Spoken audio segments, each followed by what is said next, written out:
What's going on, YouTube, and welcome back to SMITE Meta Casual News. In today's episode, it's all about the Cabrakan patch. We talk about the brand new god, we talk about diamond skins, we talk about the size nerfs, all that and a little bit more. Once again, my name is FG3000, you're you, and here comes the news. Now, before we get into the meat and potatoes of this patch, let's start off with the Run.exe Mercury skin. This is a pretty neat skin, but let me be the first one to say that it's not really that big of a departure from the normal Mercury skin. You can definitely see that this is Mercury, but he does have a kind of a Tron flair to him. My favorite part about this skin is his auto attacks.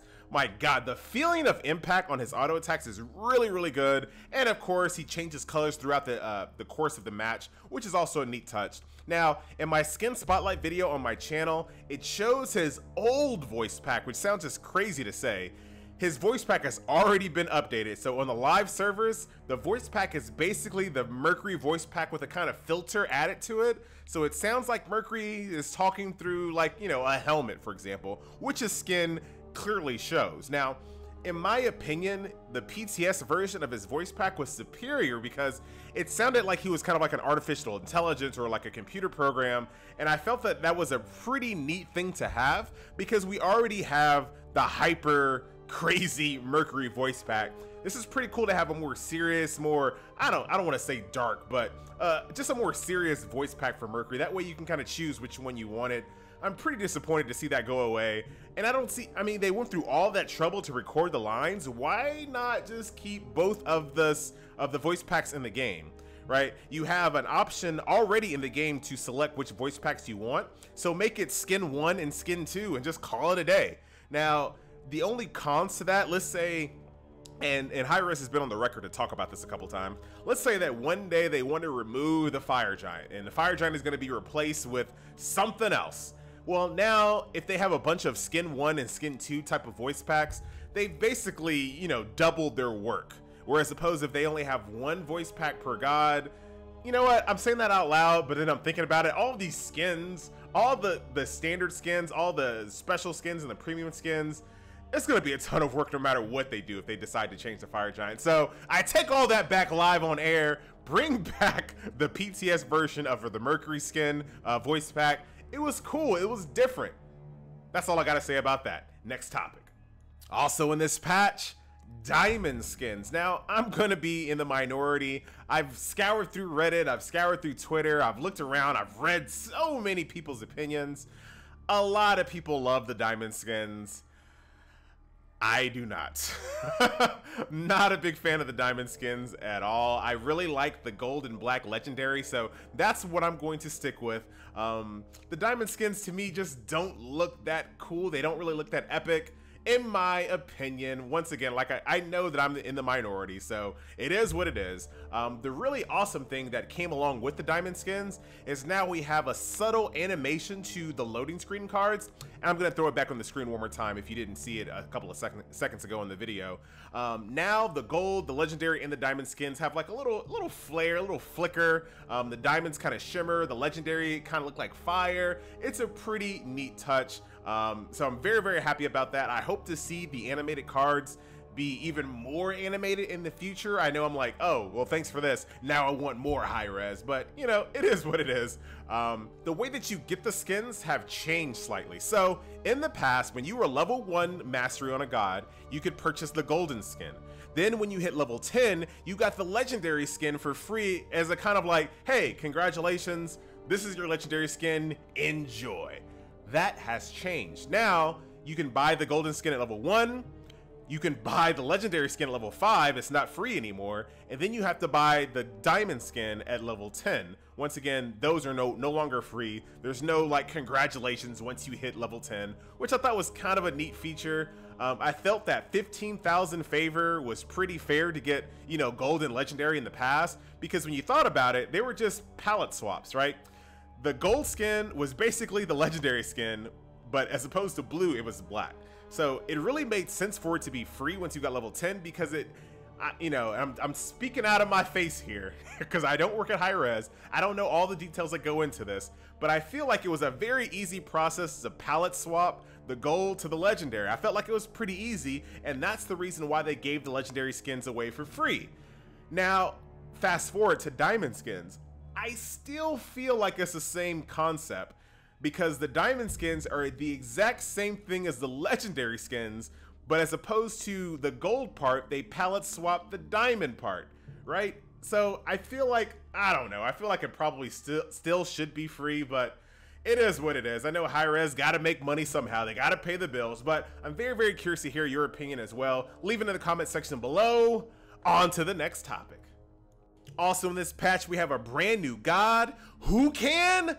Cabrakan. That's who. Destroyer of mountains. And I am a hype for his model because it's monstrous, right? Hi-Rez is still making gods that aren't super cute and pretty. They still make a monstrous, scaly, green, oblong arm-having beast. Super, super excited about Cabrakan. As far as his kit is concerned, let's talk about that for a second. When I think about Guardians in Smite, I think about the top tier Guardians such as Athena, such as Geb, even Cabrakan, for example. These are top tier Guardians. And the reason why they are top tier Guardians is because they can start fights. They can initiate fights. And the reason why other gods aren't top tier Guardians, for example, Ares, for example, Ymir, they're not top tier Guardians because they need blink to start a fight, right? And what I mean by that, if you're a Ymir, you have to walk up to someone. If you don't have blink, you walk up to them and freeze them, and that's how you initiate a fight. If you're Athena, you dash, you're there in a split second, you taunt, fight on. You're Bacchus, you jump in, you intoxicate, fight has begun. Geb, these are gods that can get into the fight in a moment's notice. Whereas a god like Ymir, not so much. Ares, not so much. Cabrakan, not so much. So with that being said, he's regulated. He's never going to be top tier Guardian. I'm going to go on the record and say that this god is not going to be a top tier Guardian because he just can't start fights. Is he going to be useful in some team comps? Sure. But when you have a Guardian that you're forced to buy blink on to be relevant, that automatically, in my opinion, negates it. Just negates you. You can't be a top tier Guardian if the team has a Hell or an Aphrodite. You can't buy Weakening Curse now because you have Hog and Blink. You just crippled your team right there. So that's just my opinion. All right, so let's talk about his abilities and why I came to this conclusion. So his passive is actually pretty good. It's a flat 5% reduced damage to all allies within 30 feet of radius. This is a pretty good passive, especially when you consider there are some gods in the game that have passives that they might as well not even have. They're so bad, you might as well not even have a passive on those gods. So this is pretty good. Win-win on his passive. His number one, his Crush, basically what this ability does, it gives him movement speed. His next attack will do bonus damage, and it will also do a flat 1 second stun. This stun duration never increases, it's always 1 second. Now, before we judge that ability, let's go on to his number two, which is his shield. His shield is twofold. Not only does it give him passive protections, it also has a little stack meter on your UI. Once you hit 5 stacks by taking damage from minions and gods, you'll get this fully stacked shield. And if you activate your cone ability, which is your number two, it's a cone damage ability. It'll do damage, and if you're fully stacked on your shield meter, you'll do a second stun again. Once again, that is flat, it never increases. So your number one, you run in with your movement speed, you hit them, that's a 1 second stun. And if you're fully stacked on your shield, you can do another 1 second stun if you activate your two, your cone damage ability. Kind of convoluted, and when you kind of compare it to Athena, whose taunt is spectacular, it's okay. But let's go on to his third ability, which is his Tremors. I'm really conflicted on this ability. So on paper, this ability is so freaking cool. He pounds the ground in this huge radius, doing damage and sucking enemy gods into the center. It looks awesome. He can do it as long as he has mana. On paper, this ability is just awesome to me. But when I think about it in a real team fight, in a real gameplay scenario, I think about it, you know, when you're doing this, you're stationary. If there is an enemy Ao Kuang, you have a huge tornado on you right now, because now you just made yourself a huge target. When you think about an Anubis in a team fight, a Ymir doing his ultimate, a Hades doing his ultimate, when you make yourself stationary, your life says goodbye. And this is not even his ultimate, right? This is just his number 3 ability. So, you know, when you do your Hades ult, at least, you know, this is your ultimate ability. It's semi worth being stationary for it. This is just his 3. This is not a super high powered ability. You're making you're making yourself stationary. You're making yourself a target of ultimates that are hard to hit, such as a Ra ult. Like I said, Ao Kuang tornadoes. You just put a big target on yourself. Not only do you do that, you can no longer help your team. You can't peel, right? You have to cancel it if you want to hog an objective. You can't body block auto attacks. You can't body block, you know, enemies. I feel like there are more cons to this ability than there are pros when you're a Guardian, when you're playing the Guardian role. I feel like you being stationary prevents you from protecting us, Mr. Guardian man, and that's not that good. Tectonic Shift is his ultimate, and this is an interesting ability. Now, let me tell you a story before I talk about this ability. Now, first of all, if you don't know what it does, he pounds the ground and he makes this little neat wall of mountains that semi-traps you in. You can do damage to the wall to break out of it. Pretty neat ability. Once again, this is one of those abilities that sound amazing on paper. It needs some tweaks. So most people aren't going to level this ultimate, so the ultimate is going to be pretty weak. I was in a game the other day, and Apollo did the moves through the wall. Like, a fresh wall popped up, and Apollo was like, no thanks, moves, see ya. I'm like, what? This is, oh my God, what is this? So, the ult, in my opinion, is probably tied for some of the worst ults in the game. It needs tweaking. I don't know if just giving the walls more health is enough. When I think, and like I said, going back to the previous part of my point, in the earlier part of this video when I'm talking about this god, you walk up to someone and you pop this wall. You have to walk up to them if you don't use blink, right? People aren't going to stand there and wait for you to come and use this wall on them, so you have to use blink. Well, the bad thing about using blink with this ultimate is that you have to blink in front of them. Like, you really can't blink behind them, because if you turn around and do your wall, all you're doing is blocking your team. So you can only blink in front of them. Now, the argument could be made that you blink in, you hit them with your number 1 stun, you're not going to have your number 2 because you're blinking in, and you're probably not going to have a full shield. So you get that 1 second stun, you wait for the enemy to begin retreating, and then you pop your ult. I can see that. However, my issue with that, take Geb and put him in the same exact scenario. He blinks in, he ults, he secures those kills right there. He doesn't have to wait. He ults, he stuns, it's time for the fight. Cabrakan, okay, you blink in, you wait for them to start retreating, then you ult. What have you done? You might have given on her enough time to have his leap back up. Now he just jumps over your wall. Whereas Geb, he kills him right there while his cooldowns are still down. Now, I know that's kind of a very specific example, but these are the things that I kind of think about. These are the type of things that I feel that add up over the course of a conquest match that aren't going to allow him to be top tier. Once again, I love to hear your opinions. Please leave them in the comment section below. I just feel that, you know, a blinking Cabrakan is better. A blinking Geb is better. You know, even a blinking Ymir is better, in my opinion, because it doesn't really matter what angle they blink in at. They just gotta blink in near the enemy, lay down the CC, and then make it happen. And they also don't have stationary abilities that prevent them from doing their typical Guardian role job. And with all that being said, those same exact top tier Guardians don't even have to take blink. And that's another big point. They don't even have to take it. So, you know, once again, those are just my thoughts, my initial impressions. I'm very curious to see how this god pans out. He'll definitely be looked at, I'm sure. So maybe I'll be wrong. But one final point I want to make on this, I'm not trying to say that he has to be top tier. That's okay. It is okay to have a god in the game that isn't instantly top pick, top ban. I'm okay with that. That is healthy for the game. We don't want to have a lot of power creep in the game. And if you're not familiar with what power creep is, that means every god gets a little stronger. And as time goes on, the gods that came out, you know, 6 months ago are pathetically weak because gods just keep on creeping up in power. So The fact that we have a god like this that is, in my opinion, middle to low tier, I'm okay with. People picking a god because they like the flavor of the god, they like the theme of the god, or they can do some really unique things with them to kind of make them work for them. Fine. Beautiful. I love it. Next topic.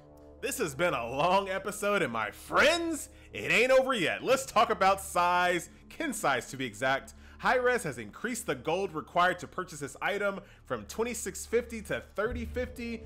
This is a direct attack at Mr. Osiris. But let me tell you a little something about size. Size is the only reason why you are able to kill tanks in this game. So pray, thank whoever your favorite god in the game is. Thank, Nija for having this item in the game. This is the reason why you can kill tanky targets or targets with high HP, is because of size. Now, let's get to the point of this. So Osiris has been top pick, top ban for a long time, and they had to slow him down. Once Osiris had a size online, he became a monster. So what they did is just kind of put it out of reach just a little bit. And not only that, they went to Osiris himself and they decreased his attack speed that he gained per level. It used to be 1.1%, now it is 0.8%. So this effectively slows him down just a little bit. Unfortunately, what that also does is it slows down Kali, who's already slow. Right? Kali is like the epitome of late game gods. So this pushes her back some. It also pushes Nemesis back. So to use Kali as an example, she is the epitome of a late game god. She's near worthless until she gets size. And even then, she's borderline, right? She has to make it to that 20-25 minute mark before she's relevant. And then the size in combination with some of her other skills and items, she becomes relevant. And the same thing with Nemesis to a lesser degree. She really needs size to really get started. However, Osiris is an early game god, he's a mid game god, he's a late game god. He's going to be able to get that gold, right? The gold that they increased on size, he's still going to be able to get that gold with no problem. Whereas a Kali, not necessarily, right? And then Osiris has the ability to say, okay, I'm just gonna go into the solo lane where I'm guaranteed this gold. Whereas Nemesis and Kali don't really have that option. So, and there are probably other gods out there that I'm not naming, but I feel like nerfing the size indirectly nerfs other gods that didn't deserve it in any shape, form, or fashion. I really feel like they should have targeted more on Osiris. That's my opinion. And last but not least, to round out today's episode, another god got nerfed. I'm not familiar with her. I've never seen her before. I've never used her. I don't really know anything about her, but let's go through her abilities. Like I said, I'm sorry guys that I don't know who this god is. I play Smite a lot, but for some reason I just don't know. But as far as the nerf is concerned, she had an ability called Shining Metal, which, I don't know, sounds lame, but she had an ability called Shining Metal. The magical scaling on this has been reduced from 50 to 30%. That is a huge nerf. Also, her ultimate fire shards, which, I don't know, it sounds noobish to me. It went from 50% magical scaling to 40%. So pretty big nerf on this god. I'm sorry, I don't really have any more information on her. I don't know her name. I don't know what she looks like. It must be brand new. So if you know anything about this god, let me know. But as far as I'm concerned, never heard of her. Sorry. And that's gonna do it for SMITE Meta Casual News. Once again, my name is FG3000. You have been you. And that, my friends, was the news. And that is it for SMITE Meta Casual News. If you want to stay tuned and watch the rest of the Thanatos gameplay, this is Support Thanatos. Wow. Enjoy. We'll see you next time. Crap. Alright, so Apollo's going to rotate back to the right lane. We're going to lose a few minions to that tower. I have my ult, so if AMC is still there, it's pretty much GG. But I don't think he's there anymore. Yeah, he's not there. Alright, easy enough. Gotta be very, very careful because there's one thing that Hades wants to do. He's level 4. He's itching to do his ult. Look at him. Look at him. Look at him. I don't trust this. I don't trust this at all. Gotta be very careful. He's just about to ding level 5.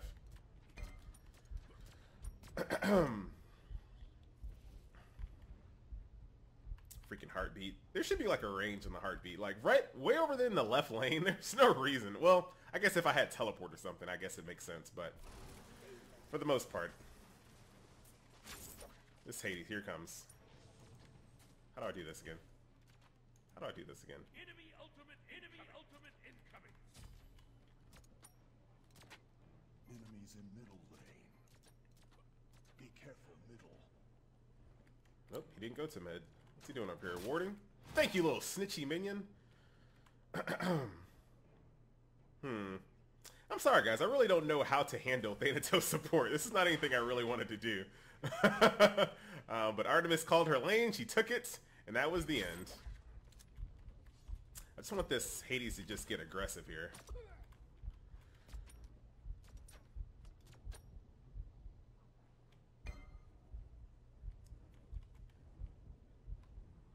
I know. Let's see what we can do here. Man, I hate stagnant. I hate being stagnant. Here comes the ult. Open the area right now.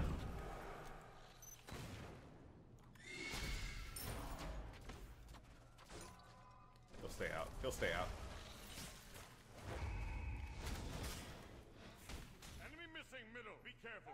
Attack right lane. Come on. Where's my team? There it is, Loki. Nice job, brother. Nice job. Woo. That's what you call just staying in the fight. Just stand in the fight. Loki should have that. If not, no, we're not going to have it. Kobe! Sorry, buddy. Oh, God. Oh, God. Enemy missing middle. Enemies incoming right. Be careful. Oh, I needed that lifesteal. Oh, minions. Thank you. No! Why is there another Zeus in this game? I didn't know there was another Zeus. Oh, my God. What elo is this? Nice job, though. You were a beast, though. Whoever you are, Zeus, that was a good play. That was a very good play. Oh, matchmaking. Alright, so let's grab that. Since I'm support, I'll grab double wards, a couple of greens. Let's go.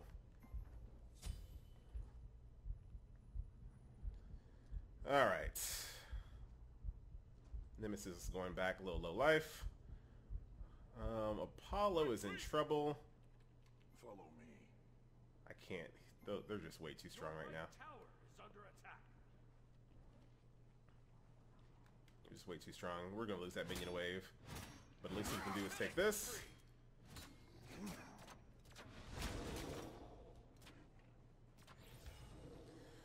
Alright.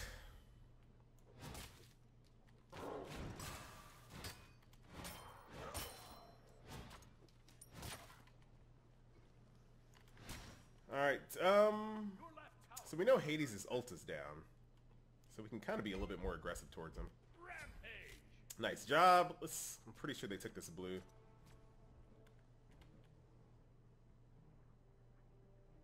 This is going to get away. Unless there's a little bit more damage that happens to him. Oh, nice job. Nice job. Let's go ahead and ward that just for my team. That one's already taken. I'm returning right lane. I'm not a very good support. If you haven't noticed, support is not my role that I typically play.